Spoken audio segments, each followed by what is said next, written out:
तो जिसे हराना मुश्किल ही नहीं नामुमकिन सा हो गया हो, उसका नाम है नरेंद्र मोदी।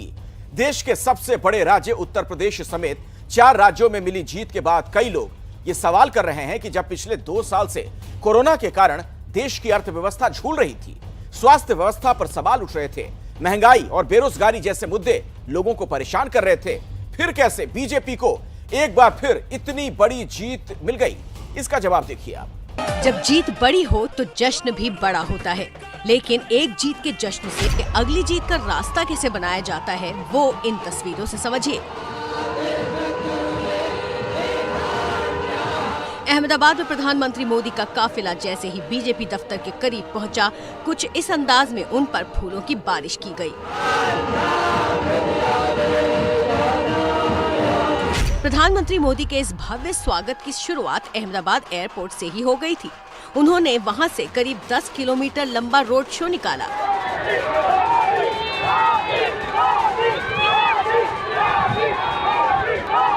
प्रधानमंत्री मोदी का ये मेगा रोड शो दरअसल 4 राज्यों में मिली जीत का जश्न है।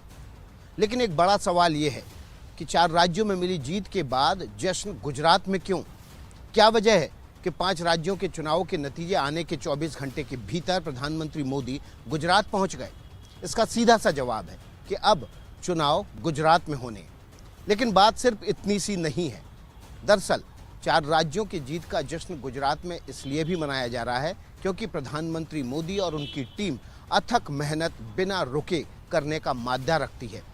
और ये उस सवाल का भी जवाब है जिसमें अक्सर पूछा जाता है कि आखिर 8 साल बाद ब्रांड मोदी क्यों बरकरार है? प्रधानमंत्री बनने से पहले गुजरात मोदी की कर्मभूमि रही है। इसीलिए जब इतनी बड़ी जीत के बाद वो सीधे गुजरात में अपने लोगों के बीच पहुंच जाते हैं तो ये संदेश देते हैं कि मोदी लोगों से अपना रिश्ता कभी भूलते नहीं।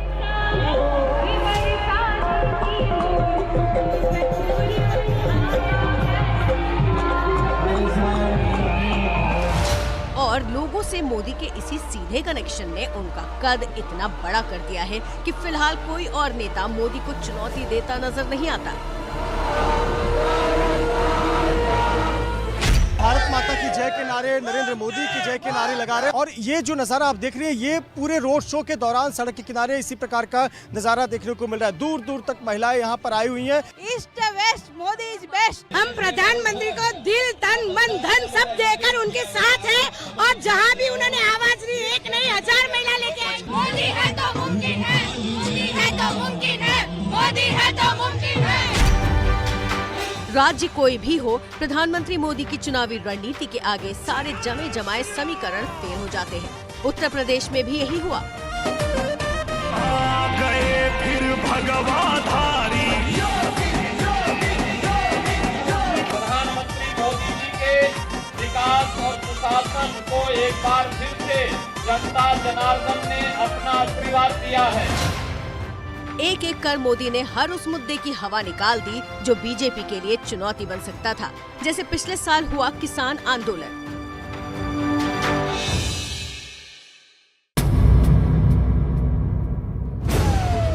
जब सब ये मानकर चल रहे थे कि नए कृषि कानूनों को लेकर किसानों का गुस्सा बीजेपी को भारी पड़ सकता है, जब किसान झुकने को तैयार नहीं थे और यूपी का चुनाव सिर पर आ गया, तो प्रधानमंत्री मोदी ने 2 कदम पीछे लेते हुए कृषि कानूनों को वापस लेने का ऐलान कर दिया।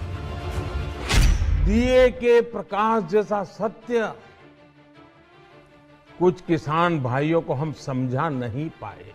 हमने 3 कृषि कानूनों को वापस लेने का, रिपील करने का निर्णय लिया है। प्रधानमंत्री के इस तरह से माफी मांगने को लेकर विरोधियों ने उन पर निशाना साधा। कहा गया कि हार के डर से मोदी को ये फैसला करना पड़ा, लेकिन मोदी अपने इस फैसले से पश्चिमी यूपी की 136 सीटों को साध रहे थे और नतीजों में उसका असर भी दिखा। उत्तर प्रदेश की जनता जनार्दन का हृदय से अभिनंदन, हृदय से आभार। पश्चिमी यूपी में 2 चरणों में हुए चुनावों में पहले ही चरण में 58 में से 46 सीटें बीजेपी के खाते में आई और दूसरे चरण में भी 55 में से 31 सीटों पर बीजेपी को जीत मिली।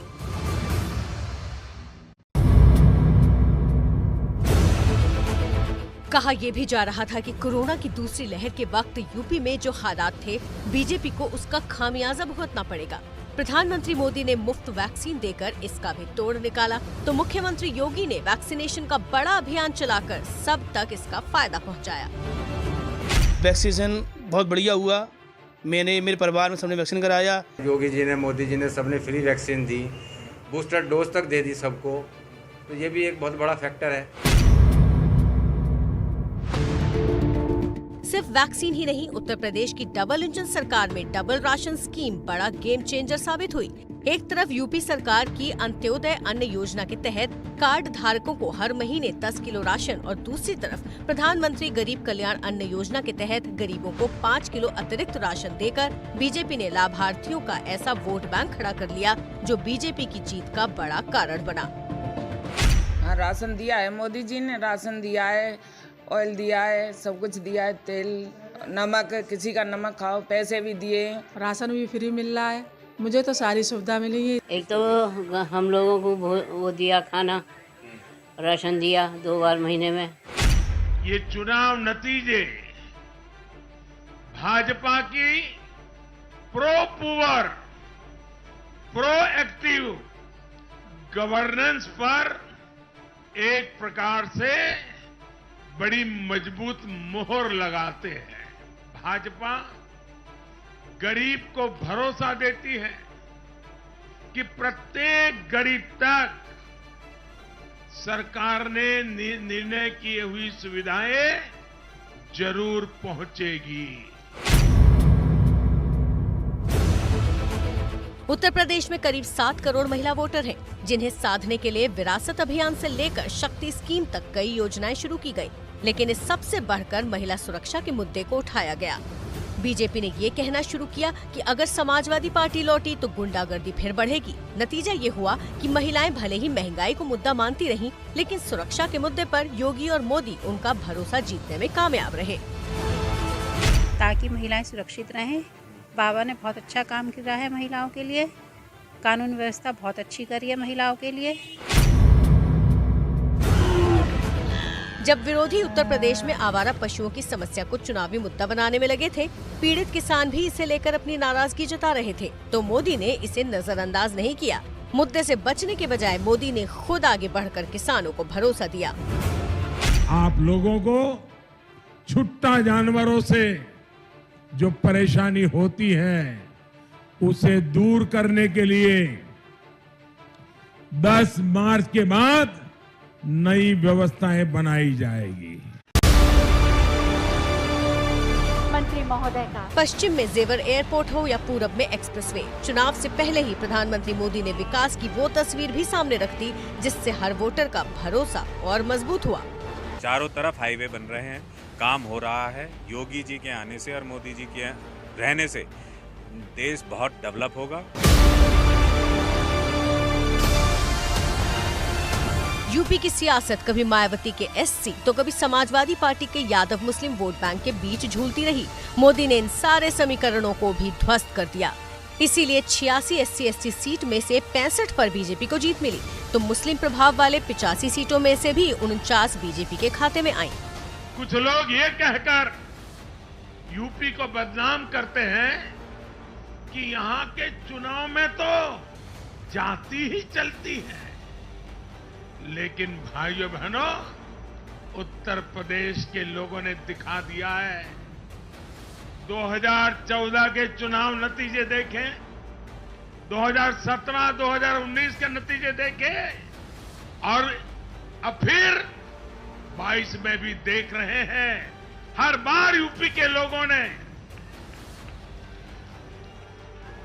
सिर्फ और सिर्फ विकासवाद की राजनीति को ही चुना है।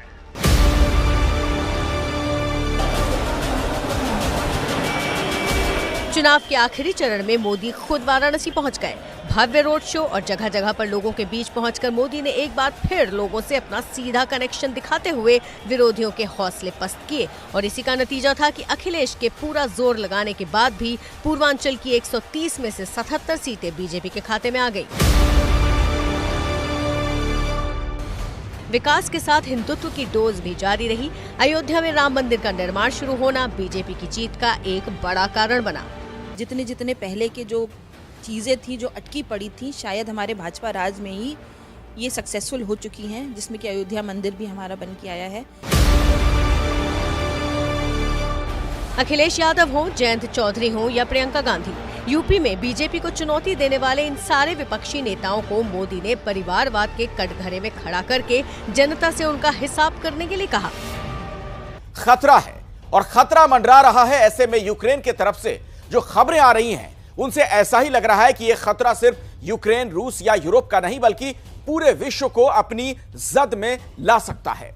यह खतरा है जैविक और रासायनिक हथियारों का, जिसके बारे में रूस कह रहा है कि यूक्रेन बना रहा था और अमेरिका की मदद से बना रहा था। यूक्रेन की यह हालत, खंडहर बने शहर, लोगों की मौत, क्या यही था यूक्रेन?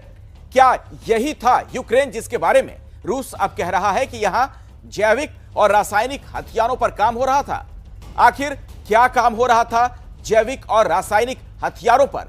इसे लेकर रूस ने अभी तक कोई खुलासा नहीं किया है। रूस के इन दावों पर दुनिया यकीन करे उससे पहले ठोक बजा लेना जरूरी है, क्योंकि युद्ध काल में अफवाहें बहुत मायने रखती हैं। इराक पर भी अमेरिका ने रासायनिक हथियार रखने के आरोप लगाए थे, जो कि बाद में खोखले निकले। ऐसे में रूस अगर यूक्रेन को विश्व बिरादरी से अलग करने के लिए यह इल्जाम लगा रहा है तो उसका पता बहुत जल्द लोगों को चले।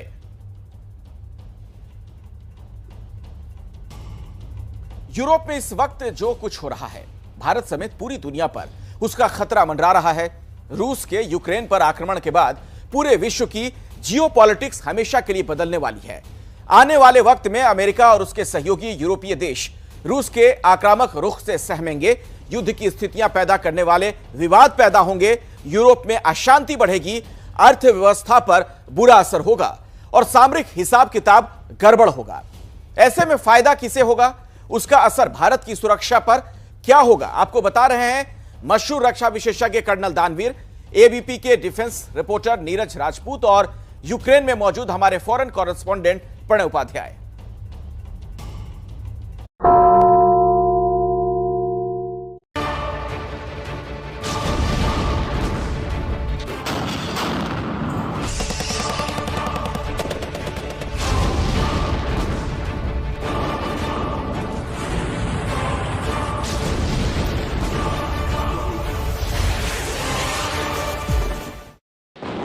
विश्व में जंग का मैदान खुल चुका है।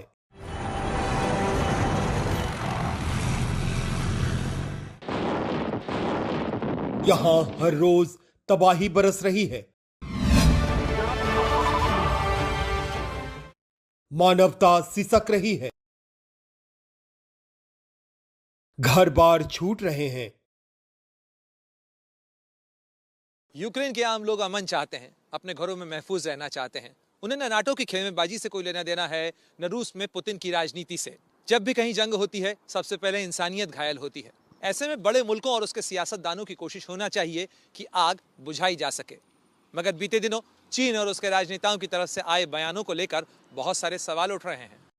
भारत, चीन और यूएई तीनों ने रूस के खिलाफ प्रस्ताव में अनुपस्थित रहकर अपनी अपनी सुविधा देखी, लेकिन इसमें से चीन इकलौता देश ऐसा निकला जिसने इस पूरे मामले में मौका देखा। वोटिंग में गैर हाजिर, लेकिन बाहर से रूस का समर्थन करता हुआ चीन बहुत दूर आगे निकल आया। और यही वजह है कि दुनिया इस पूरे घटनाक्रम में चीन की भूमिका को लेकर सशंकित दिखाई दे रही है। सबसे पहले सुन लीजिए चीनी प्रधानमंत्री ली केकियांग ने क्या कहा। यूक्रेन की वर्तमान स्थिति चिंताजनक है। इसको देखते हुए हमें रूस और यूक्रेन की सहायता करनी चाहिए ताकि वो बातचीत करें और समझौता करें। चीन के प्रधानमंत्री का ये बयान बेहद डिप्लोमेटिक है, लेकिन उनके विदेश मंत्री का रुख बेहद कड़ा और अमेरिका समेत भारत जैसे उसके सहयोगियों के खिलाफ है। चीनी विदेश मंत्री वांग यी ने कहा, मॉस्को के साथ चीन के रिश्ते दुनिया के सबसे महत्वपूर्ण द्विपक्षीय संबंधों में से एक हैं। इसके साथ ही उसने क्वाड और उत्तर कोरिया को लेकर अमेरिका पर निशाना साधा। क्वाड 4 देशों भारत, अमेरिका, जापान और ऑस्ट्रेलिया का सैनिक गठजोड़ है, जिसको लेकर चीन की भवें पहले से ही तनी हुई हैं। चीन इस कॉन्टेक्स्ट में कहता है कि जो आप क्वाड बना रहे हैं, क्वाड भी दरअसल नेटो जैसा ही है। और कहीं उसका मतलब जो मैं निकालता हूं वो ये है कि कहीं इसका मतलब ये तो नहीं कि भारत जैसे मुल्कों को वो चीन ये कह रहा हो कि भाई आप संभल के रहिएगा, कि देखिए कैसे ज़ेलेंस्की को मूर्ख बनाया इन लोगों ने, आप भी सावधान रहिएगा, कहीं ऐसा ना हो कि आपको मोहरा बनाकर ये चीन के खिलाफ भेड़ दे और खुद पीछे हट जाए। तो मेरे ख्याल से कहीं ना कहीं हमको ये चीज भी समझनी होगी कि अमेरिका का जिस तरीके से रोल रहा है, चाहे वो यूक्रेन के अंदर रहा हो, चाहे वो अफगानिस्तान के अंदर रहा हो, इनको गलत दिलासा दिलाते रहे और ऐन मौके पर इनका हाथ छिटक दिया, हाथ छोड़ दिया। तो उस कॉन्टेक्स्ट से अगर देखा जाए तो शायद चीन कहीं सच बोल रहा है। चीन भले ही हमारा परमानेंट पड़ोसी हो, लेकिन भारत के साथ अमन चैन से रहने की बात उसकी फितरत में नहीं। चीन इस वक्त भी हमारी सीमा पर तनाव बढ़ा रहा है। हमारी और उसकी सेना आमने सामने खड़ी है। ऐसे में यूक्रेन युद्ध के बाद विश्व की जो परिस्थितियां बदली हैं, उसको देखते हुए भारत को अपनी सुरक्षा और कूटनीति की फिक्र करने की जरूरत है, क्योंकि यही सबक है यूक्रेन युद्ध का भी। पहले कोरोना की महामारी और फिर यूक्रेन का युद्ध, इसने दुनिया को कई सबक दिए हैं। नसीहतें भारत के लिए भी हैं। खासतौर पर चीन और पाकिस्तान जैसे मुश्किल पड़ोसियों से घिरे भारत के लिए आत्मनिर्भरता का मंत्र बेहद जरूरी है। आत्मनिर्भरता सबसे महत्वपूर्ण हो जाती है हथियारों के क्षेत्र में। भारत ने मिसाइलों से लेकर स्वदेशी लड़ाकू विमान तेजस तक इसकी कोशिश जरूर की है, लेकिन इस नींव पर बुलंद इमारत खड़ी हो, ये और भी ज्यादा महत्वपूर्ण है। अगर हमने आगे आने वाले दशकों में अपने वजूद को, अपने देश को बचाना है, सुरक्षित रखना है, तो हम किसी और मुल्क के ऊपर हथियारों के मामले में डिपेंडेंट नहीं रह सकते। हमें आत्मनिर्भरता के अलावा हमारे पास और कोई चारा नहीं है।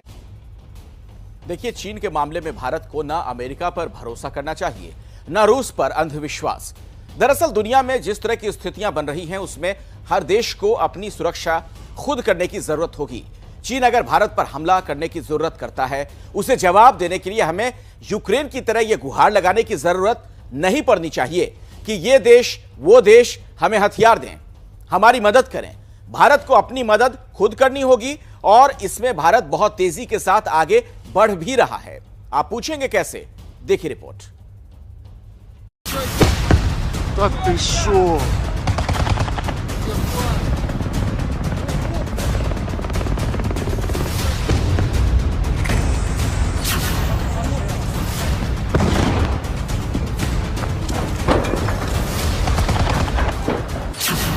रूस यूक्रेन के बीच छिड़ी जंग के बीच भारत ने स्वदेशी लड़ाकू विमानों की कड़ी में 5th generation stealth fighter jet AMCA बनाने की दिशा में एक बड़ी उड़ान भरी है।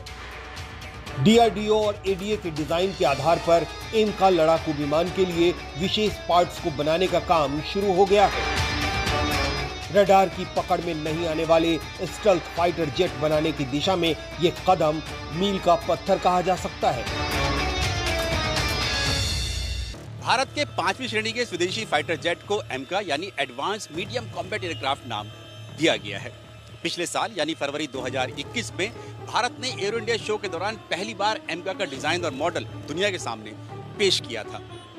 लड़ाकू विमानों के डिजाइन तैयार करने वाली एजेंसी यानी आडा, एरोस्पेस डेवलपमेंट एजेंसी और डीआरडीओ ने मिलकर इसका डिजाइन और मॉडल तैयार किया है।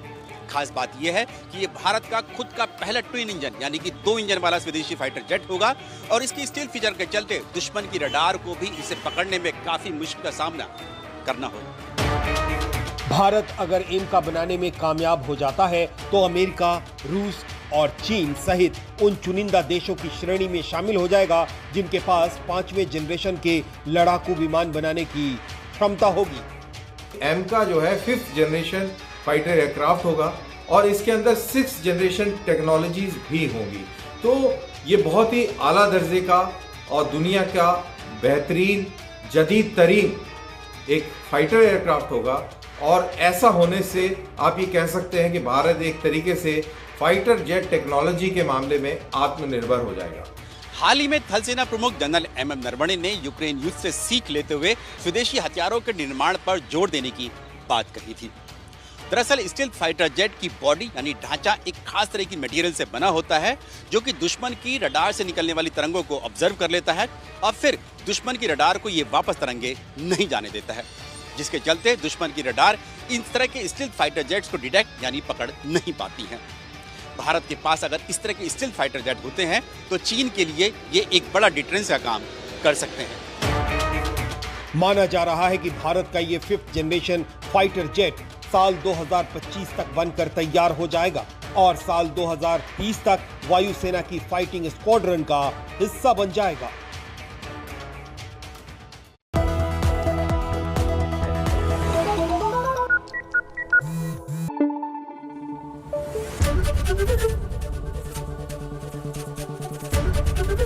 एबीपी न्यूज आपको रखे आगे।